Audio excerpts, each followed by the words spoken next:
কেৰাহীত মিঠাতেল গৰম কৰি লং, ইলাচি, ডালচেনি, শুকান জলকীয়া, তেজপাত আৰু কেইটামান গোটা জিৰা, জালুক দিলোঁ।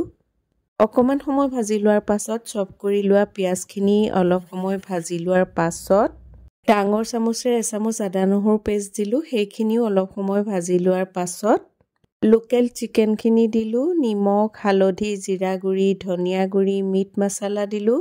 জালুকৰ গুড়ি আৰু অকণমান কাশ্মীৰী মিৰ্চ পাউডাৰ দি মিডিয়াম ফ্লেমত চিকেনখিনি ভাজি লোৱাৰ পাছত বইল কৰি লোৱা আলু দুটা মাজতে ফালি দিলোঁ। এতিয়া পানী দিলোঁ, ঢাকি দিলোঁ চিকেনখিনি সিজিবৰ কাৰণে।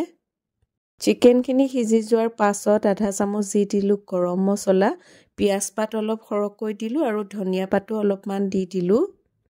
গোটা মছলা, পিঁয়াজ পাত আৰু ধনিয়া পাতেৰে ৰন্ধা লোকেল চিকেনৰ তৰকাৰীখন তৈয়াৰ হৈ গ'ল। সহজকৈ ৰন্ধা লোকেল চিকেনৰ এই তৰকাৰীখন খাবলৈ যে বিৰাটেই সোৱাদ লগা হয়।